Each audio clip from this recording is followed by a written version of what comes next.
Drawing রুমে দাঁড়িয়ে তেজ শান্তি পাচ্ছে না। আর না একটু শান্তিতে বসতে পারছে। হাঁটতে গেলে প্যান্টের ঘষা ও চাপে ব্যথা অনুভব হচ্ছে। তেজ বিড়বিড়িয়ে বলল, সকালে ভাইদের সামনে বেজ্জতি হয়েছে। এখন নির্ঘাত ইলমা আর অনুর সামনেও হতে হবে। তেজের কথা শেষ হতেই ইলমা অনুকে নিয়ে বাংলো বাড়ির মূল দরজা পেরিয়ে ভিতরে প্রবেশ করলো। তেজের দৃষ্টি সেদিকে পড়তেই সে জোরপূর্বক হাসল। নিজের অস্বাভাবিক অবস্থা ওদের সামনে ঠিকঠাকভাবে লুকাতে পারবে কিনা সেই চিন্তায় ভিতরে ভিতরে অস্বস্তিও কাজ করছিল তেজের। ইলমা ও অনু তেজের সম্মুখে এসে দাঁড়ালো। ইলমা শান্ত কণ্ঠে বলল, আপনার সাথে আমার কথা আছে। তেজ নিজের ভিতরে অগোছালো অবস্থাটাকে আড়াল করে সর্বোচ্চ চেষ্টা করে ওদের সামনে পুরনো অ্যাটিটিউড ধরে রাখে। সংক্ষিপ্ত স্বরে বলল, বলুন। ইলমা একবার অনুর দিকে তাকিয়ে চোখে ইশারায় তেজের অনুর উপস্থিতি কথা বুঝিয়ে দিয়ে বলল, এখানে। ইলমার ইশারা মানে বুঝতে পেরে তেজ অনুর দিকে তাকালো। এইবারের প্রতিটা জিনিস যে অনুকে টানছে, ওর যে সব ছুঁয়ে দেখতে ইচ্ছে করছে, তা ওর চঞ্চল দৃষ্টির মাঝে স্পষ্ট ফুটে উঠেছে। তেজ নরম গলায় বলল, অনু, বাড়িটা ঘুরে দেখতে চাও? অনু উচ্ছ্বাস ও খানিকটা লাজুক সংকোচের মিশ্রণ অনুভূতি নিয়ে একবার তেজের দিকে, তো আবার একবার ইলমার দিকে তাকালো। তারপর মাথা নেড়ে বলল, না না, দেখবো না আমি। তেজ হালকা হেসে বলল, আরে কোনো সমস্যা নেই। তুমি চাইলে দেখতে পারো, বাড়িটা তো বেশ বড়। আমি নির্ঝরকে বলে দিচ্ছি, ও তোমাকে ঘুরিয়ে দেখাবে। ইলমাও তেজের কথায় সায় দিয়ে বলল, হুম, ঘুরে দেখো তুমি। নির্ঝর খুব ভালো ছেলে। ওর সঙ্গে থাকলে তুমি নিজেকে অনিরাপদ মনে করবে না। অনু হালকা স্মিত হেসে বলল, আচ্ছা। তেজ বলল, আমি নির্ঝরকে ডেকে আনছি। এই বলে তেজ নির্ঝরকে ডাকতে গেল। আগের মতো খুঁড়িয়ে না হেঁটে স্বাভাবিক হওয়ার চেষ্টা করছিল তেজ। কিন্তু তাতে তেজের হাঁটার গতি আরো দৃঢ় হয়ে গেল। ইলমা অনুকে নিয়ে সোফায় বসে শান্ত স্বরে বলল, আমাকে একটু তেজের সঙ্গে বাইরে যেতে হবে। বেশি সময় লাগবে না। ততক্ষণে তোমার বাড়িটা ঘুরে দেখাও শেষ হয়ে যাবে। অনু কিছুটা অবাক স্বরে জিজ্ঞেস করলো, কোনো বিশেষ দরকার নাকি আপা? ইলমা হালকা হেসে বলল, হ্যাঁ, দরকার তো বটেই। তেজ আমাকে যে কফি শপে কাজ জোগাড় করে দিয়েছে সেখানে যেতে হবে। নতুন কাজে জয়েন করেছে, কিছু নিয়ম কানুন তো থাকেই। অনু বুঝে নেওয়ার ভঙ্গিতে ছোট্ট করে বলল। তেজ নিজের রুমে ঢুকতেই দেখলো নির্ঝর এখনো উপর হয়ে পড়ে আছে বিছানাতে। নির্ঝর মুখ দিয়ে চাপা স্বরে আউ শব্দ বের হচ্ছে। তেজের মনটা কেমন খচখচ করে উঠল নির্ঝরের অবস্থা দেখে। তেজ মনে মনে ভাবল, ইস, তখন বেচারার সাথে এমনটা করা ঠিক হয়নি। ভালোই ব্যথা পেয়েছে নিশ্চয়ই। নির্ঝরের প্রতি তেজের খানিকটা মায়া লাগলো, সঙ্গে নিজের কাজের জন্য হালকা গিল্টি ফিলও হলো ওর। তেজ নির্ঝরের পাশে এসে দাঁড়িয়ে বলল, তোর শরীর মন ফুরফুরা করে দেওয়ার মতো একটা নিউজ এনেছি, শুনবি? নির্ঝর সেই অবস্থাতেই ঘাড় খানিকটা ঘুরিয়ে তেজের দিকে তাকিয়ে বলল, কি নিউজ ভাই? তেজ হেসে বলল, অনু এসেছে। এই কথা শোনা মাত্র নির্ঝর চট করে উঠে বসলো। হঠাৎ করে নড়াচড়ায় ব্যথার জায়গায় তীব্র যন্ত্রণা অনুভব হতেই নির্ঝর চিৎকার করে উঠল, আহ মা গো, আমার পশ্চাৎদেশ। তেজ সঙ্গে সঙ্গে ফিস ফিস করে বলল, এই চুপ কর বেটা, ড্রয়িং রুমে ওরা আছে। এমন ষাঁড়ের মতো চেঁচালে তো শুনে রুমে চলে আসবে ওরা। নির্ঝর বিছানা থেকে নেমে দাঁড়িয়ে দুহাত দিয়ে নিজের পশ্চাৎদেশ চেপে ধরে কাতর গলায় বলল, ভাই, আমার আর জীবনে বিয়ে করা হবে না। আমি তা বুঝে গেছি। তেজ ভ্রু কুঁচকে অবাক স্বরে বলল, কেন, তোর আবার কি হলো? ব্যথা তো পিছনে পেয়েছিস, সামনে পেলে না হয় ভাবনার বিষয় ছিল। নির্ঝর চোখ মুখ কুঁচকে হতাশ গলায় বলল, তুমি আমার সামনের পেছনে নিয়ে পড়েছ। আমি ভাবছি অনুর কথা। সে আমার প্রথম ক্রাশ। ওর সামনে এই অবস্থায় গেলে নিশ্চিত যেতটুকু ইজ্জত আমার বাকি আছে তাও থাকবে না। আর এই ইজ্জত যদি পুরো খুইয়ে বসি, তাহলে প্রেম হবে কিভাবে? বিয়েটাই বা হবে কিভাবে বলো? তেজ বলল, প্রেমেও পড়েছো আবার সম্মানও চাও, ভালোবেসেছো আবার মর্যাদাও চাও। তুমি বড়ই নাদান নির্জরা, বিষ খেয়েছো আবার বাঁচতেও চাও। আয় হায় হায়। নির্জন নাক ছিটকে তেজের দিকে তাকিয়ে বলল, খেয়ে দিলে তো। গালিব মির্জার বলা ইমোশন ভরপুর ডায়লগটাকে এই পরিস্থিতিতে বলে তেজ শব্দ করে হাসতে শুরু করলো। নির্জন রুম থেকে বেরিয়ে যেতে যেতে বলল, তোমাদের জন্য আমি এই মানুষের বিয়ে টিকতে পারবো না খুব বেশি দিন। দেখবা, কবে জানি সব ছেড়ে ছুড়ে নির্বাসনে চলে যাই চিরতরের জন্য। তখন কাইন্দ বসে বসে আমার কথা ভেবে। পিছন থেকে তেজ হাসতে হাসতে বলল, নির্বাসনে কেউ নিজ থেকে যায় না গর্দভ, ওটাকে সন্ন্যাসে যাওয়া বলে। নির্ঝর ড্রয়িং রুমে আসতেই সোফায় ইলমা আর অনুকে পাশাপাশি বসে থাকতে দেখে মনে মনে বলল, তেজ ভাই তাহলে তখন মজা করে কথাটা বলেনি। ইলমার সাথে অনু সত্যিই এসে বসে আছে এখানে। ইয়া মাবুদ, আমার ইজ্জত রক্ষা করার সম্পূর্ণ দায়িত্ব এখন আপনার হাতেই। নির্ঝর স্বাভাবিক থাকার চেষ্টা নিয়ে ওদের সামনে দিকে এগিয়ে এসে বলল, আপনারা কখন আসলেন? অনু চোখ তুলে এক পলক নির্ঝরের দিকে তাকালো। ঠিক পর মুহূর্তে দৃষ্টি সরিয়ে নিল সে, যেন বেশিক্ষণ তাকিয়ে থাকা মানা। ইলমা স্বাভাবিক কণ্ঠে বলল, এই তো একটু আগেই এসেছি।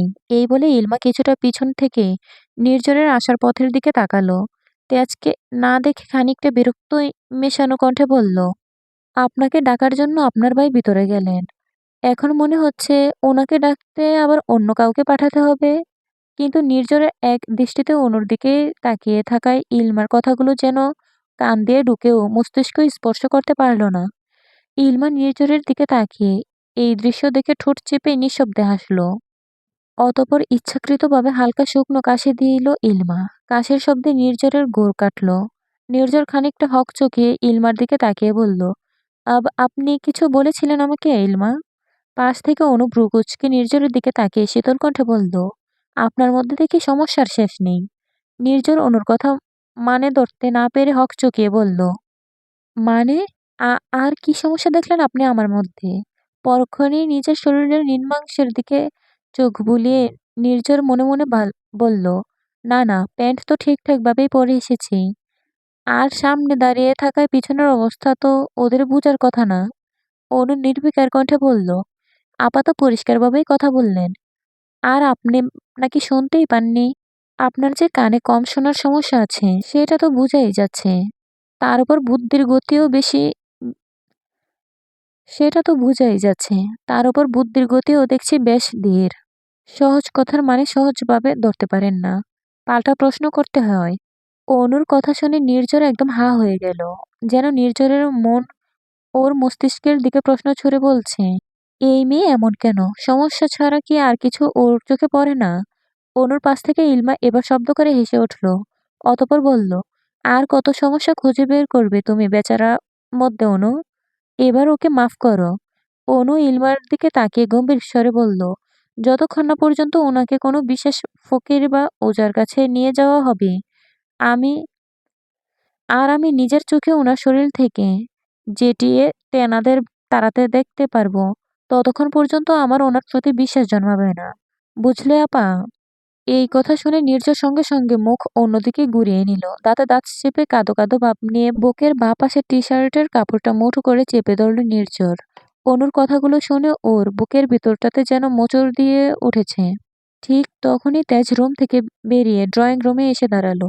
ইলমা, অনু ও নির্ঝর তিনজনের দৃষ্টি একসাথে তেজের উপর পড়ল।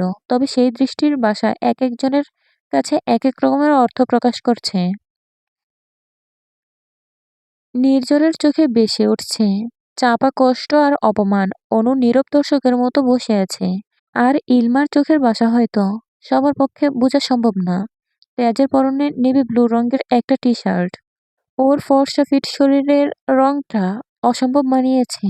সাদা অফ হোয়াইট একটা প্যান্ট পরেছে। চুলগুলো হালকা এলোমেলো ভাবে কপালের উপর ছড়িয়ে আছে।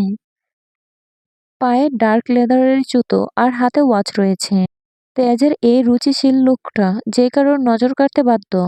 তেজ নির্ঝরের পাশে এসে দাঁড়াতেই নির্ঝর ওর দিকে খানিকটা হেলে ফিসফিসিয়ে বলল, পিছনের অমন অবস্থা নিয়ে এমন হ্যান্ডসাম লুকে কোথাও যাওয়া কেবল তোমার দ্বারাই সম্ভব ব্রো।